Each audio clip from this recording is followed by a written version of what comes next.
এখন বলেন তো, এখন বলেন এই মেয়েটাকে কি বলবেন আপনারা? বল মা তুমি আবার আগামী বছর আবার রেজিস্ট্রেশন করবে, যা হওয়ার হয়ে গেছে, কিছু মনে। বাপ হল সুপার পারবে না, এটা দুনিয়ার আইন, আপনার আইন এটা। তাও অসুস্থ হয়ে পড়েছিল, জ্যামে পড়েছিল, অ্যাক্সিডেন্ট করেছে, তাও বলছেন মা কপালে যা ছিল হয়ে গেছে, আগামী বছর আবার কি করো। এইটা মেনে নিতে পারলেন না। এর উপর আইনও নাই বাংলাদেশে। এরকম ঘটনা ঘটলে একটার পরেও পরীক্ষা নিতে পারবে, আছে এরকম আইন? আছে? তো এইটা বুঝলেন সুন্দর করে, কিন্তু আল্লাহর আইনটা বুঝলেন না কেন? কানের মধ্যে পচা পানি ঢুকছে, দাঁত ঢুকছে কানের মধ্যে, আপনি বুঝলেন না কেন? তাও টাইম দিয়েছে কতটুকু? আপনার পরীক্ষার খাতায় 3 ঘন্টা লেখলেও তাও লেখা শেষ হয় না, এরকম হয় না? কিন্তু 12টা 5-এ ওয়াক্ত হয়েছে, 3টা 32-এ ওয়াক্ত শেষ হবে, মাঝখানে কয় ঘন্টা গেছে বলেন তো দেখি? 3.5 ঘন্টার মধ্যে আপনি 4 রাকাত জহর পড়তে পারেননি, আপনার মতো নিমু খারাম আর কেউ হতে পারেনি। 3.5 ঘন্টার মধ্যে আপনি 4 রাকাত জহর সালাত পড়তে পারেন, ফরজ সালাত। আপনি বিয়ানের সাথে গল্প করছিলেন, তাই না? ফাইজলামি করার জায়গা পান না, আল্লাহর সাথে প্রতারণা। আপনি ওইটা বুঝলেন, এটা বুঝলেন না কেন? ও আবার বলছে সারা বছর নামাজ পড়ে না, রমাজান আসলো আর মুন্সি হয়ে গেল, তারাবি পড়লো, রোজা করলো, বিরাট মুসলমান হয়ে গেছে। যে সারা বছর নামাজ পড়ে রমাজানে পড়ে, এ কি? হ্যাঁ, না না, এটা তো আপনাদের ভাষা। শরীয়ত কি বলে? কে মুনাফিক? এ হলো অভিজ্ঞ কাফের, ট্যালেন্ট কাফের। কত বড় বদনসিবত, রমাজানে পড়তে পারলো, রমাজান গেছে, সালাতো কি গেছে, ওকে মুনাফিক বলা যাবে? এক ওয়াক্ত হাদিসটা আগে বলে কি লাভ হলো? 551 নম্বর হাদিস আর আহাদিসুল মুখতারের মধ্যে এসেছে, লা তাতরুকান্না সলাতান মাকতুবাতান মুতাআম্মিদান, এই একটা সালাত ইচ্ছা করে ছেড়ে দিও না। ফাইন্নাহু মান তারাকা সালাতান মাকতুবাতান মুতাআম্মিদান ফাকাদ খারাজা আনিল মিল্লাহ, যে ব্যক্তি এক ওয়াক্ত সালাত ইচ্ছা করে ছেড়ে দিবে, ওই ব্যক্তি ইসলাম থেকে খারিজ হয়ে গেল। জান ঠেকান এবার। 22,128 নম্বর হাদিস। এই হাদিস আল্লাহ রাসূল বলছেন ফাকাদ বারিয়াত জিম্মাতুল্লাহ মিনহু জিম্মাতুল্লাহ, ওই ব্যক্তির মধ্যে থেকে আল্লাহর জিম্মাদারি বেরিয়ে গেল। কি বুঝলেন আপনি? সাহাবীরা সালাত ত্যাগকারীকে কাফের বলতেন, রে এজমা। সাহাবীরা সালাত ত্যাগকারীকে কাফের বলতেন, রে এজমা। আপনি কখনোই একে মুসলিম বলতে পারেন না। শোনেন, এ মুসলিম না, হলো মুরতাদ। কি? আচ্ছা এবার বলেন তো কে পারেন? যারা বিধর্মী, ইহুদি খ্রিস্টান বিধর্মী, তারা বেশি খারাপ না বেনামাজি বেশি খারাপ? মানে মানে কি বলে যে গতিতে মারি দিলেন, তাই না? উত্তরটা দেন। কেন এর উত্তর দিতে হয়? কিন্তু আমাকে যা ইচ্ছে তাই করতে, হ্যাঁ?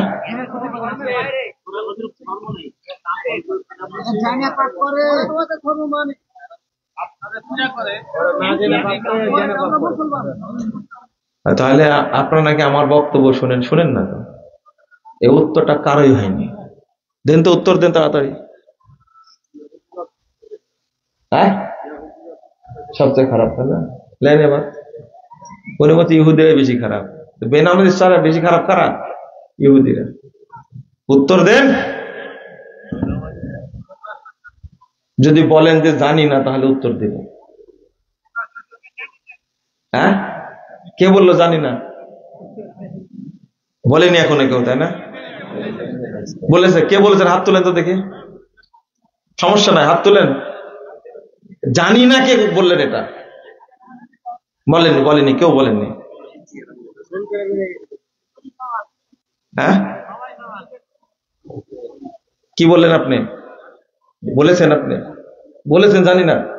আপনার জন্য উত্তরটা ঠিক আছে। লা আদ্রি নিসফুল ইলম, যে বলে আমি জানি না, আমি জানি না, এটাই হলো ইলমের অর্ধেক। কারণ আপনার চাপায়ের মানুষের পরীক্ষা করলাম, আপনারা বলবেন না জানি না এটা, কিন্তু এটা মানহাজ। এটা কি মানহাজ? ঠেলতেই থাকবেন, যুক্তি দিতেই থাকবেন বানি ইসরায়েলের মতো, কিন্তু শেষ হবে না। আমি জানি এটা, আমার ধারণা ছিল। তাওহীদ মুসকে মুসকে হাসছে। তাওহীদে ছোট থেকে দেখতেছি, বুঝতে পারছেন, হাসছে। ঘটনা তাই। জানি না বললে আপনার ভিতরে যে আবেগ ছিল এটা বেরিয়ে যাবে। আমি যেটা সঠিকটা বলবো এখন, ওটাকে ভিতরে ঢুকবে। যারা বলেননি আমি জানি না, আমার উত্তরটা আমি বলবো, কিন্তু আপনার ভিতরে ঢোকার জায়গা পাবে না। এই জানি না কথাটা বের হলে জায়গা হতো, বুঝতে পারলেন কথা? জায়গা এখনো হয়নি। শুনেন, বুঝবেন কিন্তু কথাটা। কথা যেটা উত্তর দিয়েছেন, উত্তর কিন্তু সঠিক হয়েছে, কিন্তু কেন দিয়েছেন এটা বলতে পারলেন না। ইহুদি খ্রিস্টান বিধর্মীর চেয়ে বেনামাজি বেশি খারাপ, খুবই খারাপ। ইহুদি খ্রিস্টান এরা মুরতাদ না, কি না? মুরতাদ না, কিন্তু বেনামাজি কি? মুরতাদ। একে হত্যা করা কি ফরজ? জায়েজ না ফরজ? মুসলিম সরকার থাকলেও কি করতে হবে? হত্যা করতে হবে। এর আগে কিন্তু বলে দিছি, বেনামাজিকে কি করা লাগবে? হত্যা করা লাগবে। এই ব্যাপারে কারো দ্বিমত নাই, বললাম না? এটা এই যে কেন হত্যা করতে হবে, কেন? ও মুরতাদ তাই। কি মুরতাদ তাই। তবে হত্যার পরে যার জানাজা পড়া যাবে, কারণ শাস্তি কার্যকর হয়ে গেছে। এইটাই হলো পার্থক্য, বুঝতে পারলেন কথা? ও মুরতাদ। ইহুদি খ্রিস্টান কি মুরতাদ? এই তো, ওদেরকে হত্যা করা ওয়াজিব না। না না, ইসরায়েলে যে আছে, ইসরায়েল না বলাটা ঠিক না, এই যে ফিলিস্তিনে যে ইহুদিরা আছে, এই শুয়োরদেরকে হত্যা করা ফরজ। বুঝেন না কথা? এই ইহুদিদেরকে হত্যা না, আন্ডা বাস্তা সহ পৃথিবী থেকে চিরদিনের জন্য উৎখাত করা ফরজ এদেরকে। আমি বলছি ইহুদি খ্রিস্টান বিধর্মী, এদেরকে কি হত্যা করা ফরজ না, কিন্তু এই বেনামাজি মুরতাদ একে হত্যা করা কি ফরজ। মুসলিম সরকার তাকে কি করবে? হত্যা করবে। তাহলে কেন বেনামাজিরা বেশি খারাপ? উত্তর দিতে পারবেন তো? কেন? মুরতাদ। মনে থাকবে? ওই ভাই হাত তুলেন, কি বললাম বলেন তো? মুরতাদ। কারণ ইহুদি খ্রিস্টান তো মুরতাদ না, ওরা তো ওর ধর্মে আছে, তাই না? আর এ কি ধর্ম কি করেছে? সালাত পড়ে না, মানে ধর্ম কি হয়ে গেছে? ত্যাগ হয়ে গেছে। আর ওকে আপনি জানাজা করার জন্য ফিতনাবাজি করছেন। আপনি ওকে গোরস্থানে দাফন করা যাবে না, কি করবেন তাহলে? না না না না, হলো না, হলো না, জঙ্গলে ফেলে দিতে হবে, হলো না, কুকুর পোতা করে পড়তে হবে, তা উত্তর হলো না। জানি না, এই জায়গাটা বলেছে। মাশাআল্লাহ, কত যে কষ্টে বললেন কথাটা, জানি না। সাহাবীরা বলতেন কত সুন্দর, আল্লাহু ওয়া রাসূলুহু আ'লাম। এটা বৈশিষ্ট্য। না জানলে চুপ থাকতে হবে, আর জানলে বলতে হবে, কিন্তু আপনারা ঠেলতেই থাকবেন। যাক বলেছেন, আমরা জানি না। কি বলছিলেন যেন কথাটা? পড়তে হবে। কিভাবে পড়তে হবে? আপনারা কুত্তা পোতা করে, কুত্তা কি করে পুতেন? এই দেখেন, আমি এটা বলতে চাচ্ছিলাম, এই কথাটাই বলতে চাচ্ছিলাম। না না, আপনি তো বলতেন তো ভালো করে, যা আগে ওর ঠ্যাঙ্গে কি করতে হবে? দড়ি বাঁধতে হবে। কোথায় পুঁতেন ওকে? ধানের জমিতে কি? রাইট। এটাই সালাফরা বলছেন, এই বেনামাজিকে ওই জঙ্গলে নিয়ে যেতে হবে। ও কত বড় খারাপ দেখছেন, কুকুর মারা গেলে আশেপাশে পুঁততে পারবেন, লোকে পোতা যাবে না। দূরে জঙ্গলে নিয়ে যেতে হবে, এমন ভাবে পুঁততে হবে যেন মানুষ বুঝতে না পারে কার কবর। কারণ কবর দেখলেই আপনি বলবেন আসসালামু আলাইকুম আহলাদ দিয়ার, বলবেন না? সালাম কার উপরে? মিনাল মুমিনিন ওয়াল মুসলিমিন। ও তো মুসলমানও না, মুমিনও না, ওর জন্য সালাম আছে? ওকে পুঁততে হবে, মাটি সমান করে দিতে হবে, বুঝতে যেন কেউ না পারে এটা কি কবর। তাহলে মুসলিমদের গোরস্থানে ওকে কি দাফন করা যাবে?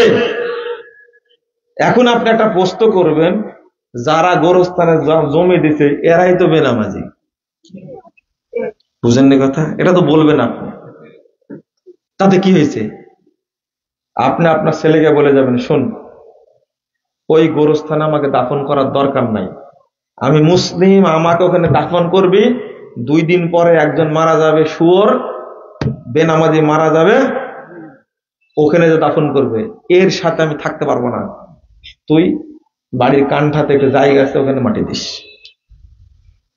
কবরের মুমিন ব্যক্তির কবরের পাশে এই কাফের মুশরিকদের কবর হতে পারে না।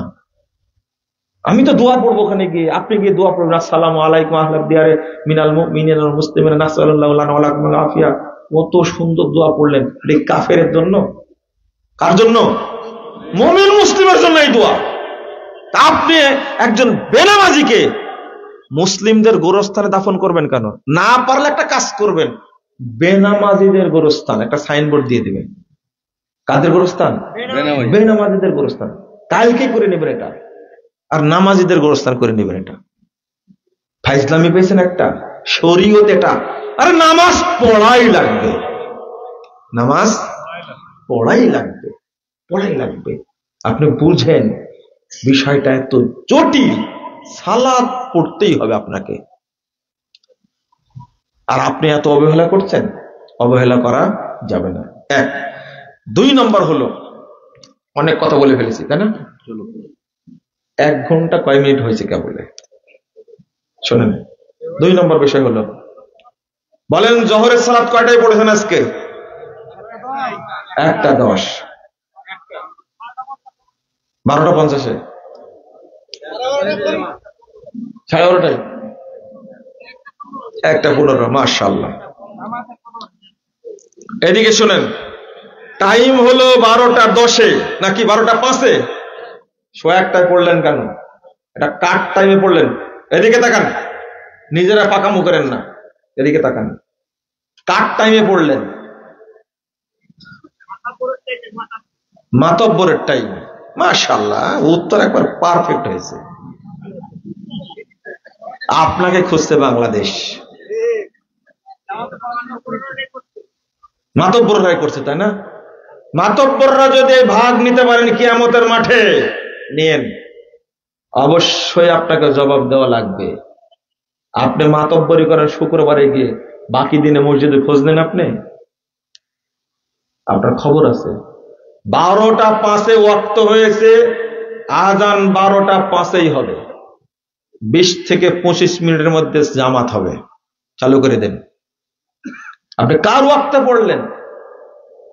ইমামগণ বলছেন ওয়াক্ত হওয়ার পরে, ইমাম ইবনে বাজ রাহিমাহুল্লাহ বলছেন ওয়াক্ত হওয়ার পরে 15 মিনিট বা তার কাছাকাছি টাইম নিয়ে জামাত করে সালাত শেষ করতে হবে।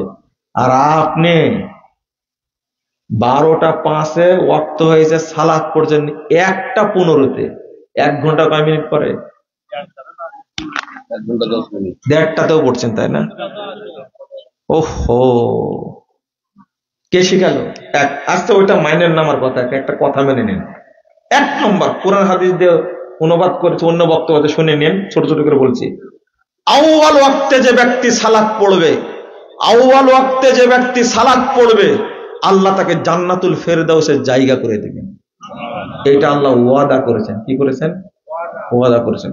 2, এই ব্যক্তিকে আল্লাহ প্রথম কাতারে যে দলটি জান্নাতে যাবে তাদের সাথে এই ব্যক্তিকে জান্নাত দিবেন, বিনা হিসাবে জান্নাতে যাবে।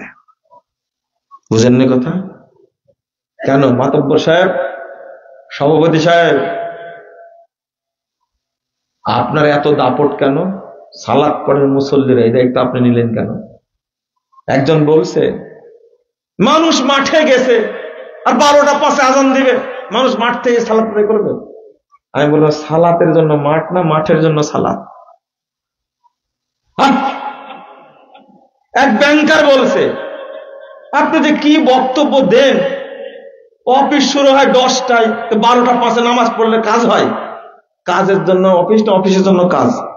ব্যাংকের ম্যানেজার হা করে তাকা থাকে, মনে হয় যে নামাজ ওর কাছে কি বুঝা না, নামাজ ওর পিস পিস ঘুরে বেড়াবে মনে হচ্ছে, ওর কাছে কাজটা আগে। আপনি তো মূর্খ একটা, আপনি এই ধরনের উদাহরণ দেন কি করে? আপনি কেমনে উদাহরণ দেন এটা? আগে নামাজ। একজন ব্যক্তি ঘুম থেকে উঠার পরে প্রথম পরিকল্পনা হবে 5 ওয়াক্ত সালাত আমি আজকে কোন জায়গায় জামাতের সাথে পড়ব।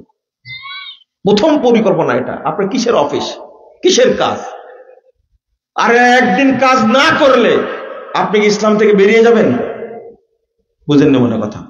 কিন্তু সালাত না পড়লে, ওই যে পরীক্ষার কথা বললাম না, এই পরীক্ষা 1 বছর দিতে পারলেন না, পরীক্ষা আপনার একটা হলো না, কিন্তু আপনার ঈমান চলে গেছে কি? বুঝেন না কথা? আপনার ঈমান চলে গেছে। আর যে পরীক্ষা বর্তমানে চলছে, এই পরীক্ষা দেওয়ার না দেওয়া কি সমান? কারণ যারা দেয় না তারাও চুরি করে, যে ডিগ্রি অর্জন করে তারাও চুরি করে। যে যত বড় ডিগ্রিধারী বাংলাদেশের, সে যত বড় চিট বাটপার, আপনি জানেন এটা?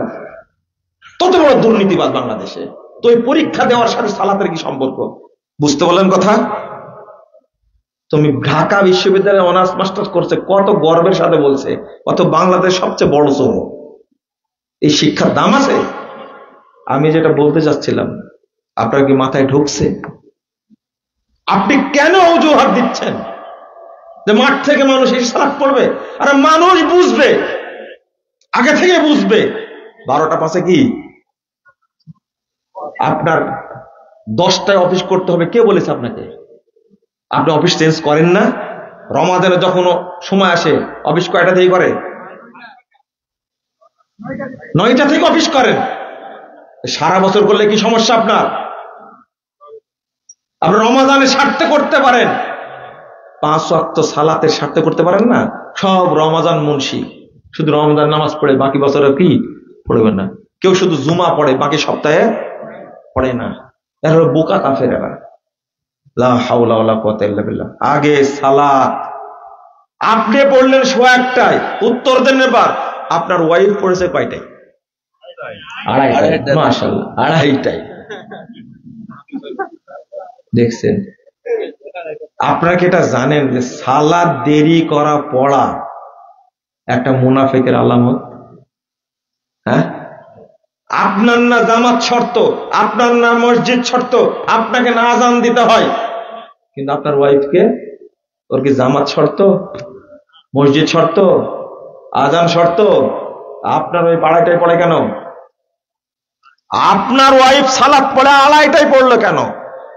ওকে কি বলতে পেরেছেন রে শোনো 12টা 5 ওয়াক্ত হয়েছে, আগে সালাত তুমি পড়ে নাও, এরপরে তুমি ঝাড়ু দাও, এরপরে থালা বাসন মাজো, এরপরে রান্না করো, এরপরে তরকারি কাটো। আমার কথা মনে বুঝলেন না, তাই না? কেউ যদি না বুঝে, একজন বোন যদি বুঝে সালাত আমাকে আউয়াল ওয়াক্তে পড়তে হবে, আমি তার জন্য দোয়া করব, আল্লাহ তুমি তাকে জান্নাতে মা আয়েশা, মা খাদিজার সাথে থাকার ব্যবস্থা করে দাও। কেন পড়বেন না?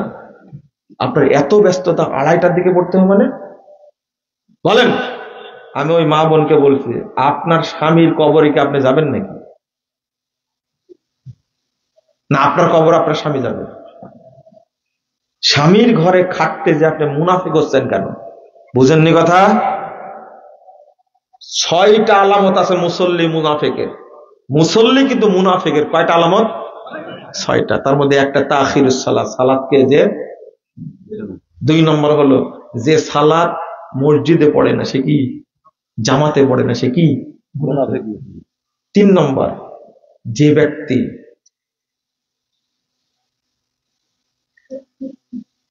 আপনার এই যে সালাতে যেতে অলসতা করে, সালাতে যেতে অলসতা করে।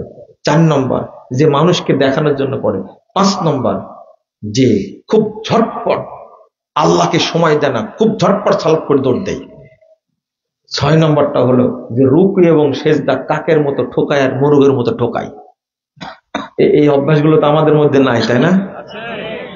সবার মধ্যে আছে। এই 6টা গুণের গুণ না বদ অভ্যাস, এই বদ অভ্যাসে তার মধ্যে একটা পাওয়া যায়, সে মুনাফিক মুসল্লি। সে কি?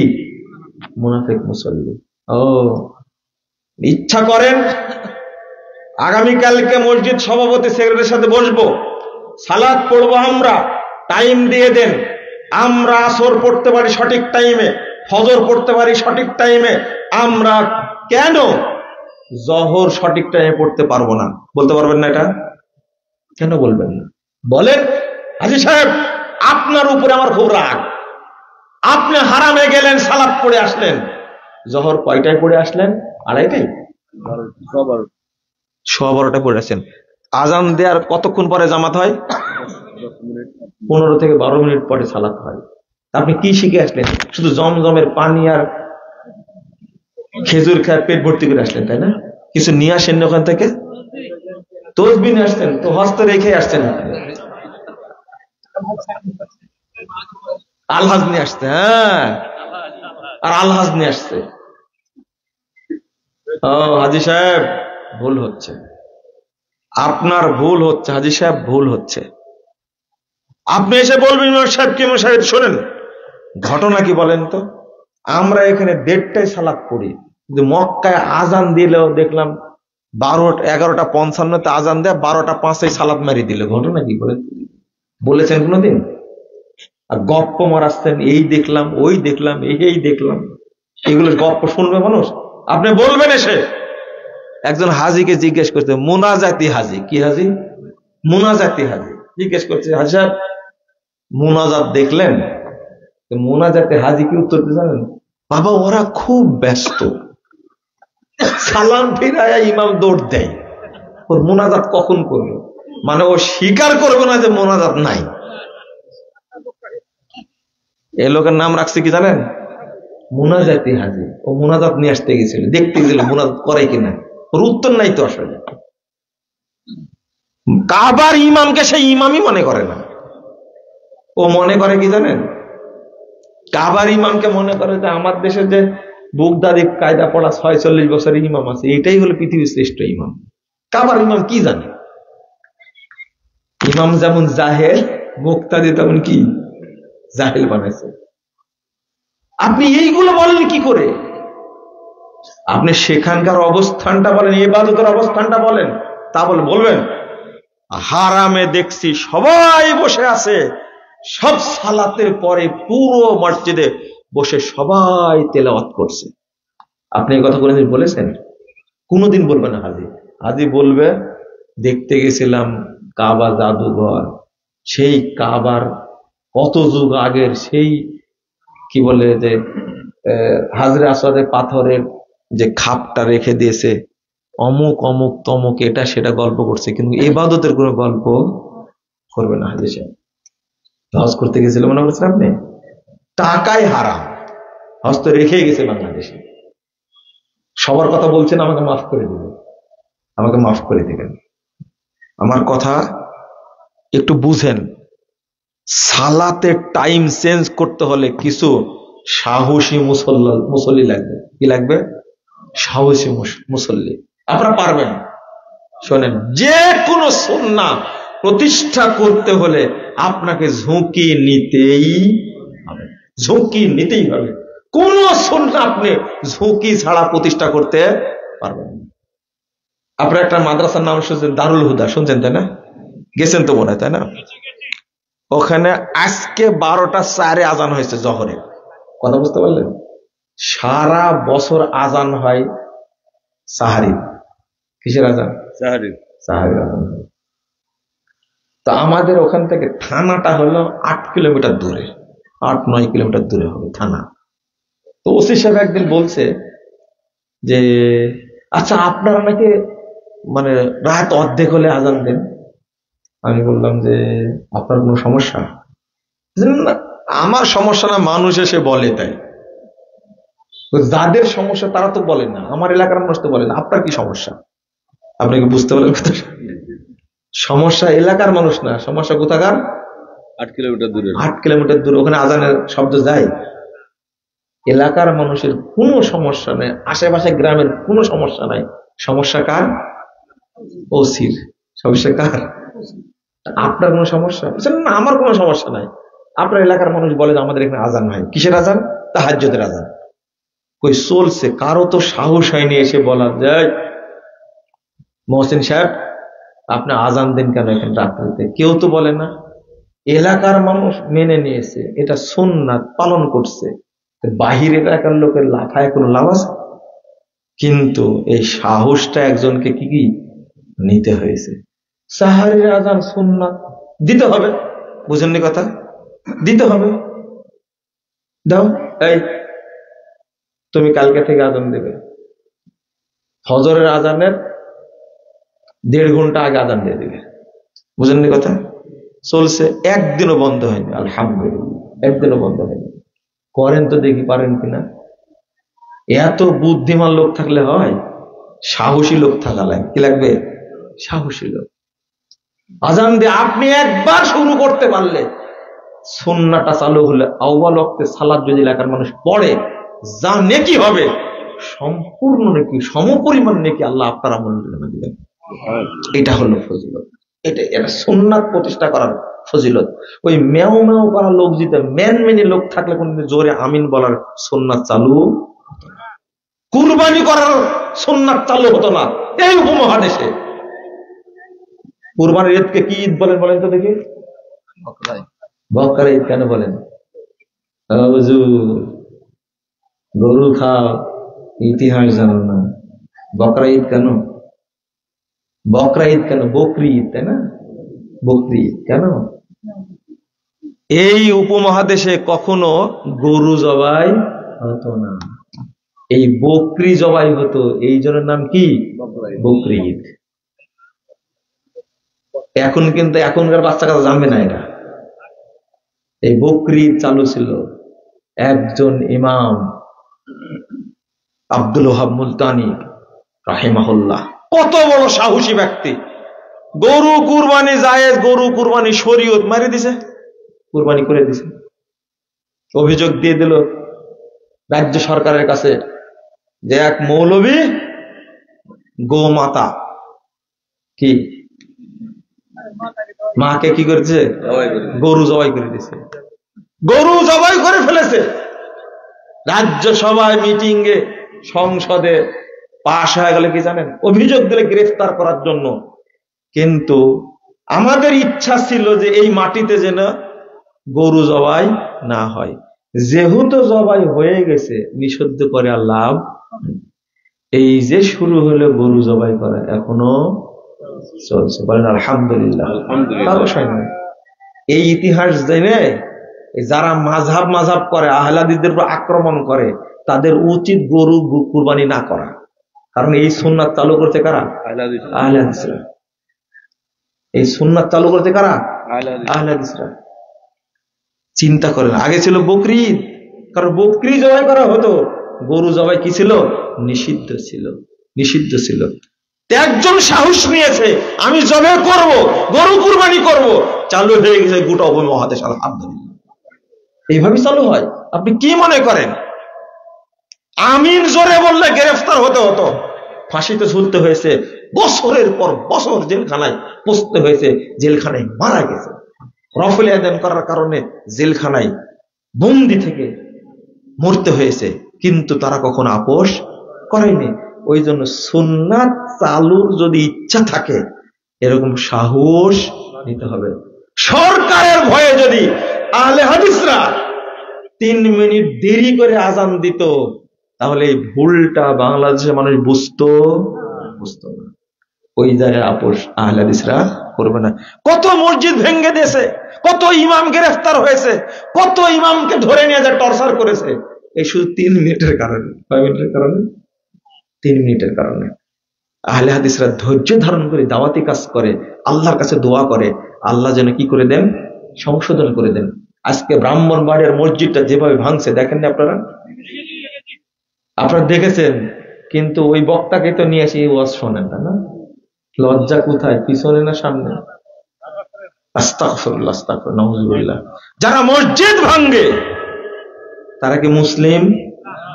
যারা মুসলিম মনে করে তারা কি মুসলিম না? এই সন্ত্রাসীকে লাগায় রাখছে, বিভিন্ন জায়গায় মসজিদ উপরে আক্রমণ করে। বাংলাদেশের প্রশাসন নাকের ডুগায় কিচ্ছু বলে না। দোয়া একদিন কবুল হবে। এই মসজিদ ভাঙছে, প্রশাসন ব্যবস্থা নেয়নি, সরকার ব্যবস্থা নেয়নি, এই দায় সরকারকে ভোগ করতেই হবে, ইনশাআল্লাহ করতেই হবে। আমাদের অর্থ নাই, আমাদের অস্ত্র নাই, আমাদের জনবল নাই, তবে আমাদের মুখের দোয়া আছে, আল্লাহ কবুল করবেন ইনশাআল্লাহ। কেউ পার পাবে না, মনে রাখেন, কেউ পার পাবে না। খুব দোয়া করতাম জেলখানায় বসে, বুঝতে পারলেন? খুব দোয়া করতাম।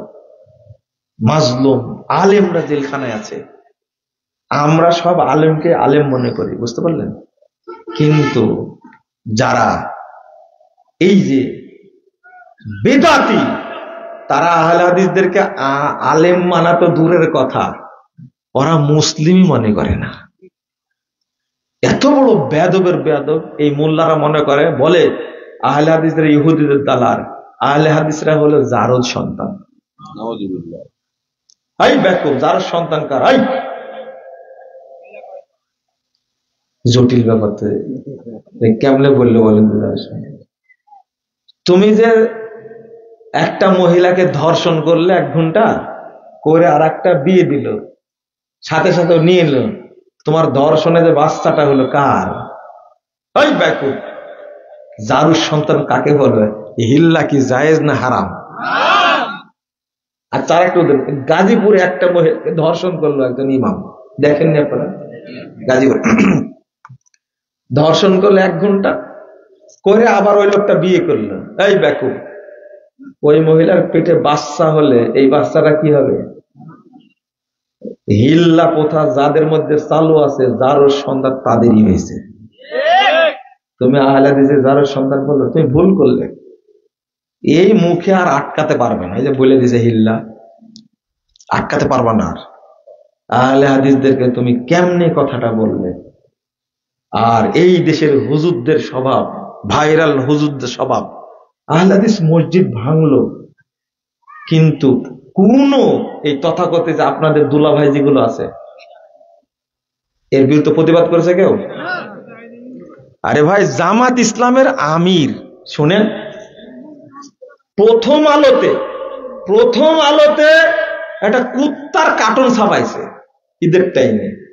জামাত ইসলামের আমির সাহেবের, ডক্টর শফিকুর রহমানের চোখ এত তীক্ষ্ণ, ওই কুত্তাই তার চোখ পড়েছে, জাতির কাছে ক্ষমা চেয়েছে।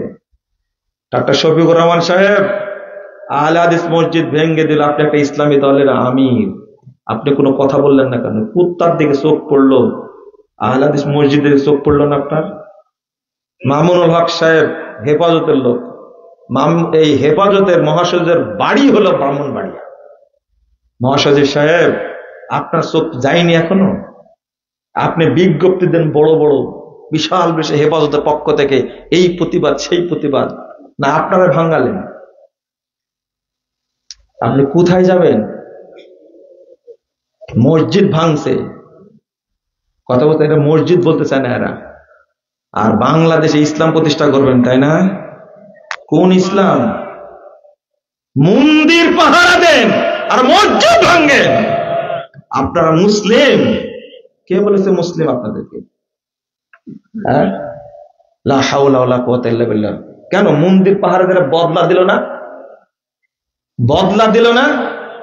মন্দির পাহারা দিছে, আর কয়েকদিন পরে সাইফুল ইসলাম আইনজীবী, একটা নিরপরাধ আইনজীবীকে যেভাবে হিন্দুরা হত্যা করলো, দেখেন আপনারা? হয়েছে যেমন আপনি পাহারা দিয়েছে তেমনি দিয়েছে একবারে। ওই যে এখন দিচ্ছে ইন্ডিয়ায়, মুসলমানদেরকে দিচ্ছে। মোদি কি শুরু করেছে? আপোষ কার সাথে করতে হয়? আমার দেশে আছে, বসবাস করছে, করুক। আমরা কি তাদের গির্জা ভাঙতে গেছি? যাবে কেন? কারা ভাঙতে চায় গির্জা? মসজিদ ভাঙ্গে, মসজিদের ব্যাপার কোনো কথা বলেন না। গির্জা পাহারা দেন আর দরুদ পড়েন গির্জায় গিয়ে, তাই না? চিনেন না এদেরকে আপনারা? প্রফেসর ডক্টর মোহাম্মদ আসাদুল্লাহ গালেব আলেম না, তাই না? শেখ আব্দুল সামাদ সালাফি আলেম না? না রে, স্বীকার করবে কি করে?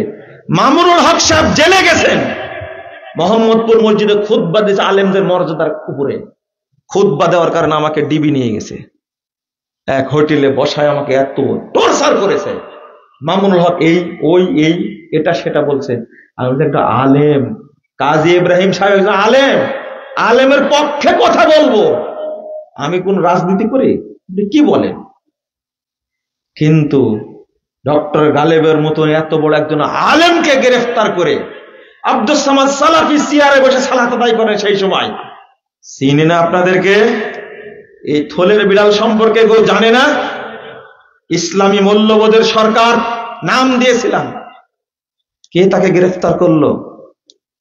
10টা মামলা দিয়েছে, একটানা কয়দিন রিমান্ডে রাখছিলেন তাকে? লা হাওলা ওয়ালা কুওয়াতা ইল্লা বিল্লাহ। আপনারা হিসাব করেননি? আমরা ক্ষমা করতে পারি কিন্তু ভুলে যেতে পারি না। এইটা করলেন কি করে? সবাই সমান রে ভাই, আহলে হাদিসদের কোনো বন্ধু নাই। এই যে মঈব খান একটা কবি আছে না, পহেলা বৈশাখ উদযাপন করলো, একটা কবি কোরআনের অনুবাদ করেছে, এই কবিও আহলে হাদিসদের গালি দেয়। জটিল ব্যাপার রে ভাই। আর আপনার ভাইরাস বক্তা যেগুলো আছে, আপনাদের শায়েখ গুলো আছে না, হ্যাঁ, লজ্জা শরম করেন, নীতির উপরে টিকে থাকেন, থাকবো আরো 500 বছর ইনশাআল্লাহ, কিন্তু আপোষ চলবে না। এদেশের মানুষ একদিন বুঝবে ইনশাআল্লাহ, হকটা একদিন বুঝবে ইনশাআল্লাহ। আলোচনা করতে থাকেন, একদিন বুঝবে ইনশাআল্লাহ। কিন্তু আপনার দাওয়াতি কাজ করতে হবে। কি করতে হবে? দাওয়াতি কাজ করতে হবে। আল্লাহ যেন আমাদের বোঝার তৌফিক দান করে। আমি দোয়া করি রব্বুল আলামিন যেন এই প্রতিষ্ঠানকে কবুল করেন, আমিন। আপনারা এই প্রতিষ্ঠানের সাথে থাকবেন ইনশাআল্লাহ। এবার প্রশ্ন করছেন, আবার এত ওয়াজ করার পর প্রশ্ন করলেন, ওয়াইদা কুরিয়াল কুরআন ফাসতামিউ লাহু ওয়ানসিতু লাআল্লাকুম তুরহামুন। বুঝাতে চেয়েছেন যে এই আয়াতটা পড়ার সময় চুপে চুপে থাকতে হবে, তাই না? মানে কোরআন পড়লে সূরা ফাতিহা পড়া যাবে না। ইমাম বুখারীর জুজুল কিরাতটা পড়ে নেবেন, সমাধান দিয়ে দিলাম। প্রত্যেক সালাতে ইমামের পিছনে সূরা ফাতিহা পড়তে হবে।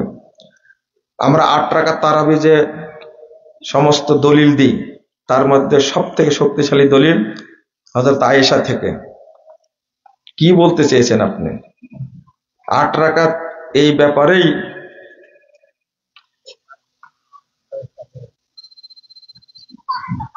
তো হাদিসটি যদি তারাবির যে 8 রাকাত এই ব্যাপারেই হয়, তাহলে ওমর জামানের যে 20 রাকাত তারাবি চালু হয়, তখন আয়েশা সেটা বিরোধিতা করলো না কেন? এই উমর রাদিয়াল্লাহু আনহুর যুগে 20 রাকাত চালু ছিল, এটা কে বলেছে? জাল হাদিস, মাশাআল্লাহ, বলে দিছে। ওমর রাদিয়াল্লাহু আনহুর যুগে 20 রাকাত চালু ছিল, কথাটাই তো ঠিক না। জি, আমার বাবার অনেক টাকা, কিন্তু তার ছেলে মেয়ের প্রয়োজনে খরচ করে না, আমার চিকিৎসার জন্য টাকা খরচ করে না, তাই ভাবছি সব টাকা তার কবরে দিয়ে যাব। এটা বাপকে বলবেন। আমার যথেষ্ট বয়স হয়েছে, কিন্তু আমার পরিবার বিয়ে দিচ্ছে না। টাকাই দেয় না, তো বিয়ে দেবে কি করে? বাপকে বুঝান আপনারা। আপনি বিয়ে করে নেবেন, কাজ করেন, কাজ করবেন। মেয়ের বিয়েটা কি বাপ লাগবে, ছেলে বিয়ে করতে পারে। আমাদের মসজিদের ইমাম কি জর্দা দিয়ে পান খায়, তা আপনি ইমাম নিয়োগ করলেন কেন? দোষ কি আমার? আমি টাকা দিই, তার পিছনে সালাত পড়লে আপনার সালাত হবে, কিন্তু জর্দাখোর এরকম ত্রুটিপূর্ণ ব্যক্তিকে ইমাম বানানো ঠিক হয়নি। আমার প্রশ্ন হলো, ফরজ নামাজের পরে সম্মিলিত মুনাজাত করা যাবে কি? এখনো ভূত আছে মাথায়? ভালো হয়ে যান, ভালো হয়ে যান। শোনেন শোনেন, অনেক উঠে গেছে, আরো উঠে যাবে। উঠে যাওয়ার আগে নিজে একটু লজ্জা পান। কেউ যদি মসজিদের জন্য টাকা পয়সা উঠিয়ে তা মসজিদে না দিয়ে সামাজিক ভাবে ত্রিপাল, হাঁড়ি পাতিল, চেয়ার কিনে দেয়। না না, মসজিদের টাকা মসজিদে ব্যবহার করতে হবে, চলবে না। আমাদের এলাকায় বিভিন্ন মাদ্রাসায় জাকাত ফেতরা উত্তোলন করে, জাকাত খেতে পারবে না এমন শিক্ষক ও ছাত্ররাও ভোগ করে। মাদ্রাসায় যদি দেয়, মাদ্রাসা মালিক হয়ে যায়, তখন মাদ্রাসায় দিবেন, লিল্লাহ মাদ্রাসা জাকাতের টাকা পাবে, জাকাত দিবেন, বড় বড় প্রতিষ্ঠান করে দিবেন, কোনো সমস্যা নাই। কিন্তু ওই টাকা থেকে যদি টিচারদের বেতন দেয় বা ছাত্রদের খাওয়ায়, সব ছাত্র খেতে পারবে, কোনো সমস্যা নাই, কারণ মালিক এখন কে? মাদ্রাসা। আমাদের এলাকায় হজে যাওয়ার সময় কেউ কেউ লোকজনকে দাওয়াত করে বাড়িতে অনুষ্ঠান করে খায়, বিয়ে শাদীর অনুষ্ঠানের মতো। যারা দাওয়াত খেতে আসে তারা গিফট দেয়। ইসলামের দৃষ্টিতে হারাম, এগুলো সব হারাম। হারাম বললেও তো আপনারা খাবেন, তাই না? কি বললে হবে বলেন দেখি? আমি আপনাকে আল্লাহর জন্য ভালোবাসি, আমি এখন যে বেকার, আমি কোনো কাজ পাচ্ছি না, আমি সিগারেট কোম্পানিতে চাকরি করতে পারবো কি? এত বিপদে ফেলেন প্রশ্ন করে, বুদ্ধি আপনার বেশি। হারাম, এখানে চাকরি করে আল্লাহ আপনাকে সৃষ্টি করে যে রুজি আল্লাহ দিবেন, এই বিশ্বাস করেন, ভালো কাজ খোঁজেন, নাহলে পাঠ দেন। আপনি এত কামলা পাওয়া যায় না, আপনি কামলা দেন। আমার ছেলে হওয়ার পর বিভিন্ন কাজে থাকার কারণে আকিকা দেওয়া হয়নি। কি কাজ করতে গেছিলেন তা তো লেখেননি। আপনার ছেলে হবে এটা জানেন অন্তত 9 মাস আগে, তাই না? বাচ্চা পেটে আসছে, বড় হচ্ছে, কতদিন আপনি কোথায় গেছেন? আপনি ডাক্তারের কাছে গেছেন, চেক করেছেন ছেলে কোন দিক হয়ে আছে, কত বড় হয়েছে, পানি আছে কি নাই, এত দেখলেন। আপনি মনে হচ্ছে কালকে বাচ্চা হবে, আজকে আকিকা দেওয়া লাগবে, এরকম হয়ে গেছে নাকি? আকিকা গুরুত্বপূর্ণ একটা ইবাদত, এটা আপনার অবহেলা বিভিন্ন কাজের কারণে। হ্যাঁ, এমনটা হতে পারে, বাচ্চাটা খুব অসুস্থ ছিল, তাকে চিকিৎসা করতে গিয়ে কাজে হয়নি, আপনি যখন সুযোগ আকিকা দিয়ে নিবেন তখন, এটা উজুর আপনার। কত বছর বয়সে বাবা মা মারা গেলে তাদেরকে এতিম বলা যায়? বালেগ হওয়ার আগে মারা গেলে কি এতিম? আমার আকিকা দেওয়া হয় নাই, আমার ছেলের আকিকাও দেওয়া হয়নি, এখন কি আকিকা দেওয়া যাবে? হায় হায় হায়, আপনার আকিকা দেওয়া হয়নি, আপনার বাপেরও দেওয়া হয়নি মনে হয়, আপনার দাদারও দেয়নি মনে হয়। যেভাবে প্রশ্ন করছে সিরিয়াল মারি দিয়েছেন। আকিকার বিষয়টা হলো সপ্তম দিনে আকিকা দেওয়াটা কি সুন্নাত। এরপরে আকিকা দেওয়ার খাস হাদিস আছে, রাসূল সাল্লাল্লাহু আলাইহি সাল্লামের ব্যাপারে একটা হাদিস আছে, তার জন্য খাস ছিল। কিন্তু 7 দিনের পরে আকিকা দেওয়ার কোনো দলিল পাওয়া যায় না। 14 দিনের হাদিসটা জয়ীফ, 27 দিনের হাদিসটাও জয়ীফ, 21 দিনের হাদিসটাও কি জয়ীফ, ঠিক না। চেষ্টা করবেন আকিকা কয় দিনে দেওয়ার? 7 দিনেই, সপ্তম দিনে দেওয়ার চেষ্টা করবেন। এই যে আগে যে বছর উত্তর দিলেন, হঠাৎ কোনো কারণ ঘটে গেছে দিতে পারেননি, যখন সুযোগ হবে দিয়ে নেবেন। কিন্তু এই কাজা আকিকা, কিছু আহলে হাদিস দল সংগঠন করে ভোট করতে চাইছে, এদের সহযোগিতা করা যাবে কি? কে বলছে আপনাদেরকে? ভোটের মাসালা শুনেছেন আপনারা? হ্যাঁ, ভোটের মাসালা শুনেছেন আপনারা? না, বলবো না। আমি একদিন সুন্দর করে বক্তব্য দিয়েছি, কথা বুঝতে পারলেন? এর উপরে আলোচনা করেছি, আলোচনাটা শুনে নিন, আর সময় নিয়ে বলতে হয় এটা। আহলে হাদিসদের উপরে যতগুলো মিথ্যা অপবাদ আছে তার মধ্যে এটা একটা মিথ্যা অপবাদ। এত মিথ্যাচার করছে আহলে হাদিসদের উপরে, তা কল্পনারও বাহিরে। অথচ গণতন্ত্রের বিরুদ্ধে আমরা কত কঠোর কঠিন বক্তব্য দিই, এটা জানেন আপনারা? এটা নতুন একটা শুরু হয়েছে। আল্লামা সাঈদী সাহেবের পত্রতে কি লেখা আছে তা বললেন না যে?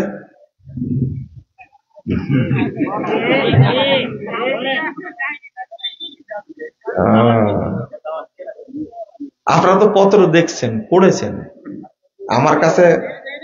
আমার কাছে আসার আগেই পত্র চলে গেছে। 9 পৃষ্ঠার পত্র এখন পড়ে শুরু করবো নাকি? সারমাও বলেছে আপনাদের সালাত সংশোধন করতে হবে, শিরোনামটা বলে দিয়েছি তো, ভুল সংশোধনে সফলতা আছে, ব্যর্থতা নেই, লজ্জারও কিছু নেই। এই বইয়ের মূল বক্তব্যটা যেটা 2টা লাইন, সেটা হলো যে এত নেকি থেকে আমরা বঞ্চিত হচ্ছি এটা আমার জানা ছিল না। ব্যবসায়ী ভাই বোনদেরকে বলবো, আপনারা বইটি লক্ষ লক্ষ কপি ছাপিয়ে প্রত্যেকটা মানুষের ঘরে ঘরে পৌঁছে দিন। এক কথা লেখা আছে ওর মধ্যে। আর একটা কথা লেখা আছে যে শুদ্ধভাবে সহিভাবে সালাত আদায় না করলে কোনো আমলই কবুল হবে না। সেদিন একটা বক্তব্য দেখলাম, আমার একজন পাঠাইছে, যে কি যেন বক্তব্য, ভাষাটা হলো সালাত শুদ্ধ না হলেও হরতাল করে মিছিল করে কোনো লাভ হবে না। এদের একটা বক্তব্য আসছে না, সাইদি সাহেবের বক্তব্য, এটা বহু আগে বলে গেছেন, এই কথাগুলো লিখছেন। জহরের ওয়াক্ত 12টা 5-এ শুরু হচ্ছে, ওয়াক্ত শুরুর সাথে সাথে আযান না হলে মসজিদে একাই অথবা কয়েকজন মিলে সালাত আদায় করা যাবে কি না। এটা যদি আহলে হাদিস মসজিদ হয় তাহলে আপনাকে একটা পরামর্শ দিই, আপনি কমিটির সাথে কিছুদিন বলবেন, এটা কথা বুঝতে পারলেন কি, কিছুদিন বলবেন। 1 ঘন্টা দেরি করে সালাত পড়ার প্রশ্নই আসে না। বলেন আস্তে আস্তে কমান, 15 মিনিট কমান, আরো 15 মিনিট কমান, এই সময় নিয়ে তাদেরকে বুঝাবেন আগে। যদি কিছুদিন বুঝানোর পরে যে না মানে, আপনি যেটা বললেন একাকী সালাত পড়ে নেওয়া যাবে। আর তার জন্য চাইলে আপনি তাদের সাথে জামাতেও পরে পড়তে পারবেন। কিন্তু অন্যান্য মসজিদ, যেটা অন্যান্য মসজিদ বুঝছেন তো, যে আসর পড়ে সূর্য ডুবার একটু আগে, আর ফজর পড়ে কি সূর্য ওঠার একটু আগে, এই মসজিদগুলোতে আপনি ওয়াক্ত মোতাবেক নিজের সালাত নিজে পড়লেন বাড়িতে, এখন চাচ্ছেন তাদের সাথে জামাতে পড়বো, তাই না? কিন্তু তাদের আকীদা কি? আল্লাহ সর্বত্র। যে লোকটা বলতে পারে না আল্লাহ কোথায় আছে, তার পিছনে সালাত হবে না। বহু আগে ইমাম আবু হানিফা বলে গেছেন এই লোকটা কাফের। আল্লাহ কোথায়? যে বিশ্বাস করে আল্লাহ সর্বত্র বিরাজমান, এর পিছনে সালাত হবে না। যে বিশ্বাস করে নবী গায়েব জানতেন, নবী মরেনি, এর পিছনে সালাত হবে না। যে বিশ্বাস করে নবী নূরের তৈরি, এর পিছনে কিয়ামত পর্যন্ত সালাত পড়লেও হবে না। যে মাজার পূজারী পীরের মুরিদ, তার পিছনে সালাত হবে না। তা আপনি কার পিছনে সালাত জামাতে পড়তে চাচ্ছেন? বুঝেননি কথা? কথা পরিষ্কার স্পষ্ট। এরকম সমস্যায় পড়লে আপনি আউয়াল ওয়াক্তে বাড়িতে একাকী সালাত পড়বেন। মুসনাদে আহমদের হাদিস 3601 নম্বর হাদিস, সনদ সহিহ। আপনারা বাড়িতে প্রয়োজনে সালাত আদায় করবেন, এটাই জামাত। এটাই কি? জামাত।